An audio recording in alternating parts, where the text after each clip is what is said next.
যুবকদেরকে একটু বুঝাই দেখি, রান আউট থেকে বাঁচা, বোঝেন?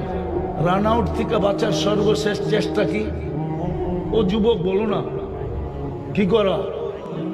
দৌড়ায়া যদি দৌড় দিতে দিতে দিতে নিজের পাও যদি নাও ঢুকাইতে পারলো, তো ব্যাডের আগাটা যদি দাগের ভিতরে ঢুকাইয়া দিতে পারলো শুয়া, তারপরও রান আউট থেকে বেঁচে যাবে। হ্যাঁ, আল্লাহ বলে এতটুক কর তুই।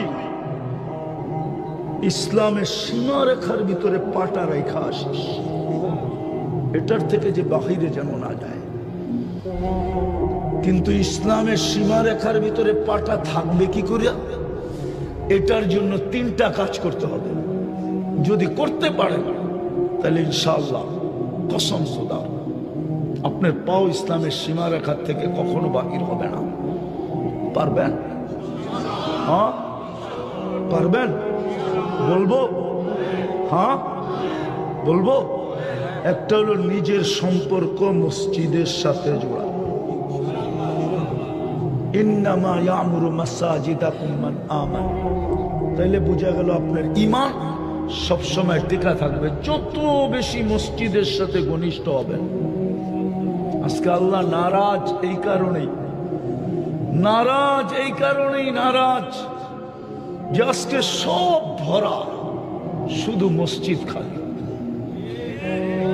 বাজার বড়া, হাট বড়া, দোকান বড়া, পাট বড়া, রোড বড়া, ঘাট বড়া, অফিস বড়া, আদালত বড়া, ক্ষেত বড়া, খামার বড়া, মেল বড়া, ফ্যাক্টরি বড়া, বাড়ি বড়া, ঘর বড়া, সর্ব জায়গায় মানুষ আর মানুষ।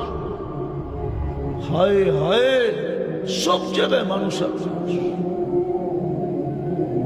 একটা নেটের ভিতরে পাবেন ফ্লাইট মোটিভ একটা আছে, যুবকরা যদি নামায় দেখে, দেখলে দেখা যায় আকাশে প্লেন আর প্লেন ভরা, হাজার হাজার উঠতেছে দেখা যায়।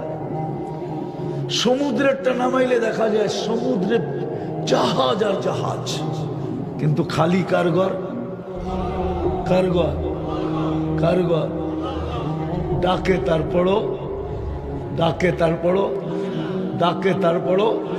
আরে আমরা তো দেখি, আমরা তো মাঝে মাঝে দেখি না, চাকরি করি না ওনারটা খাই, ওনার চাকরিও করি না, ওনার খাইও না, ওনার পড়িও না, কিন্তু একটু পদস্থ মানুষ ফোন করলো একটা তারিখ দিতে হবে বা একটা অনুরোধ করলো রাখলাম না, তো অপেক্ষায় থাকে সুযোগ পাইতে দেরি, আপনাকে সাইজ করতে দেরি করবো না।